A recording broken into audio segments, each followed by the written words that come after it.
All right, so in this video, we're going to be looking at bearings problems, and these are very common applications that involve trigonometry. They're a little bit confusing sometimes because they don't follow the standard orientation of our angles that we use in mathematics. And so we have to do some translations, draw things out, and make sure that we're dealing with the right angles in each of our cases. So let's start with our compass coordinates. If we have our compass directions, north is 0, and we go around clockwise generally. If we're talking about 0 to 360 degrees, we would go this way around the circle in the compass coordinates. So 90 degrees would be east, and 180 degrees would be south, and 270 degrees would be west. But sometimes we divide these angles into quadrants of 90 degrees each. And so then we talk about things being north 30 degrees east. And so these are representing angles that are relative to a particular axis. So 30 degrees east of north is essentially what this is saying. South 80 degrees west is 80 degrees. So we start in the south, we go 80 degrees to the west in order to get this angle. So when we think about what are these angles relative to the positive x-axis, that's not how these bearings directions actually work. So we have to think about how these translate into our traditional coordinate system before we can do any math on them.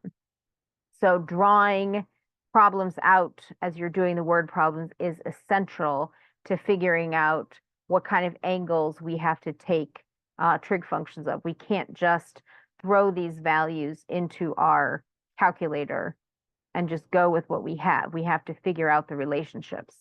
So let's walk through some examples. So I have a plane that starts out traveling north 60 degrees east at 35 miles per hour. And then after an hour, so after traveling 35 miles, they take a 90-degree turn. That's our right angle. And they fly in that direction for another hour and 45 minutes. So 1 hour and 3/4 times 35 miles per hour, I get this distance traveled. If the radio tower wishes to contact the plane at that point, in which direction should they transmit the signal? Now, in order to get this angle, either this one right here or this one right here, which will be our bearings direction, we're going to need to first calculate this angle inside of our triangle. So step one, I've mapped out the edges here, and I need to find out, I can calculate this angle directly, or I can find the hypotenuse and then calculate the angle from that. But these two distances, this is just 1 times 35, and this is 1 3/4 times 35.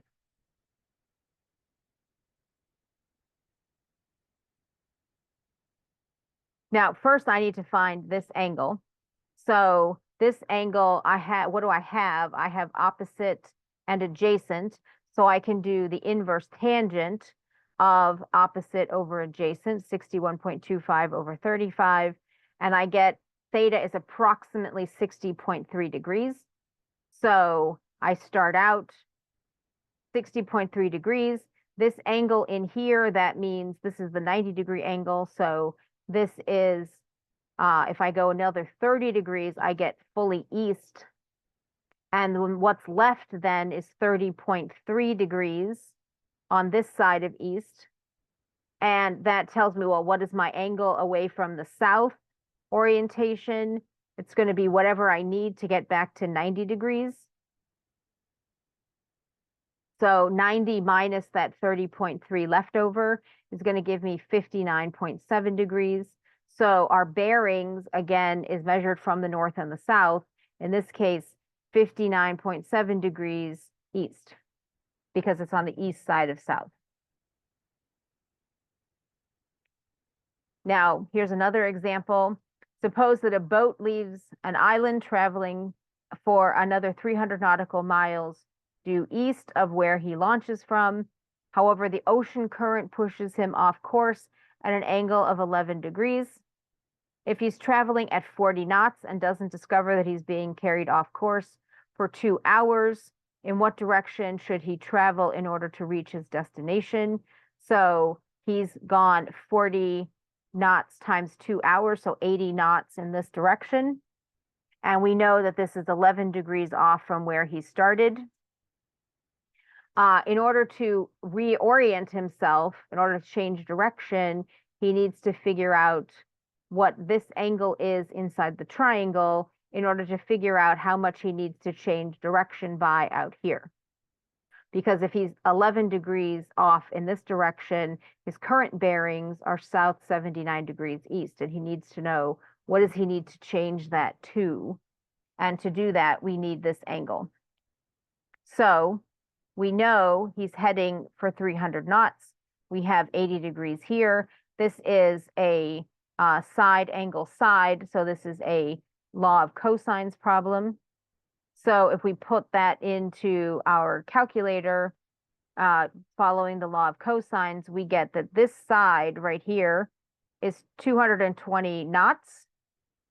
And then we can use the law of sines to find this angle.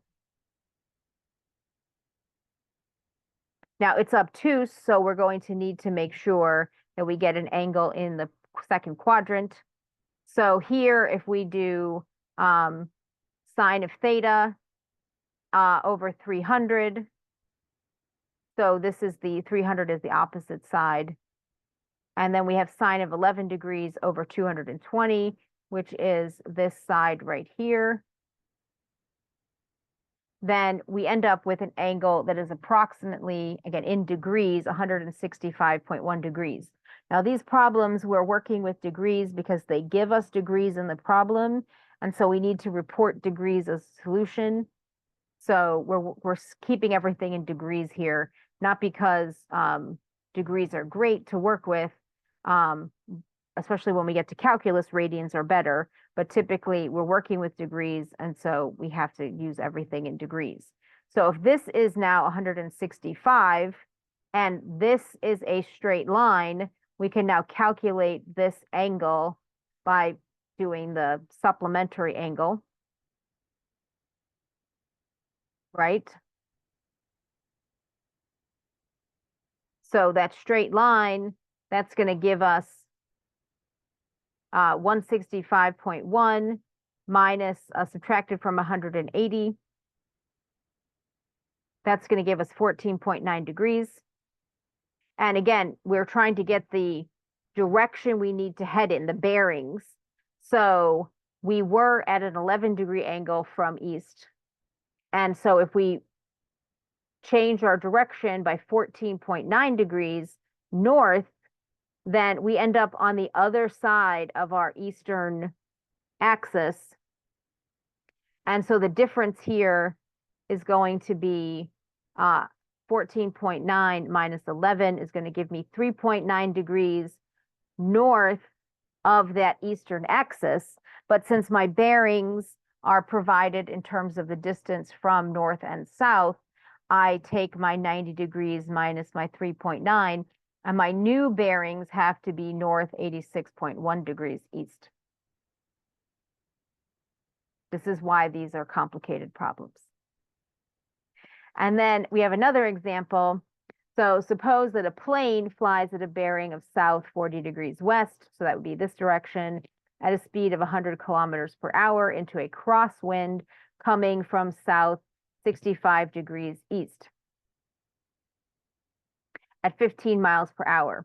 Find the resulting speed and direction of the plane. Now, this one is particularly complicated because this wind direction is coming from south 75 degrees east, which means that it's actually pointing into this third quadrant space because it's coming from this is the second quadrant space because it's coming from this fourth quadrant space. So they actually give us the bearing from, not the direction the wind is going in. So this can be exceptionally complicated. The direction the wind is actually going in is going to be north 75 degrees west. So we have to convert them to standard angles in order to add their velocities.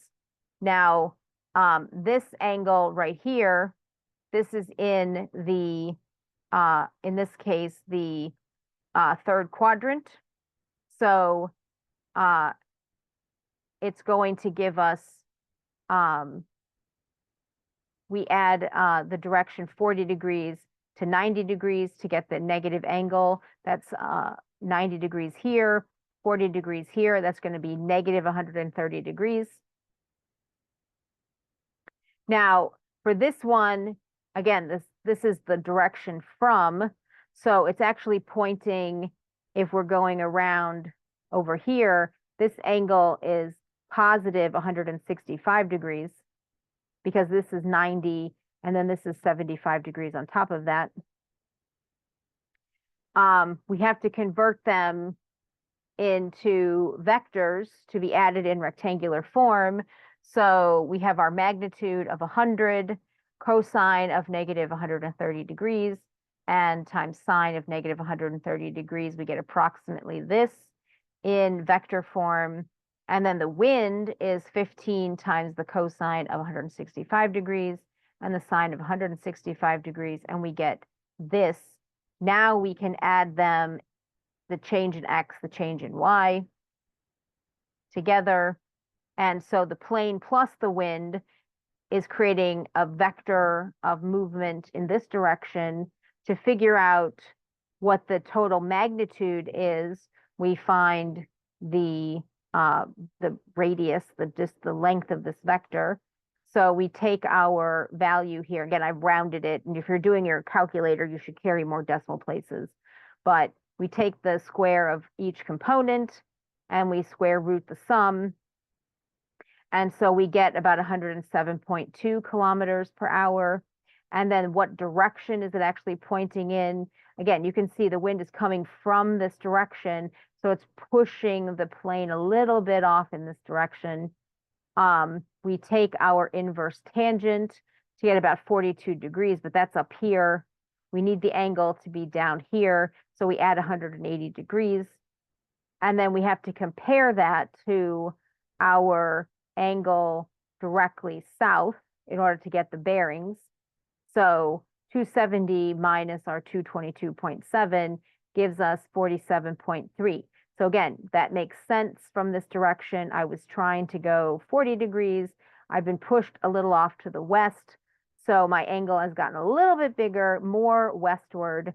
So the resulting bearing is now south 47.3 degrees west.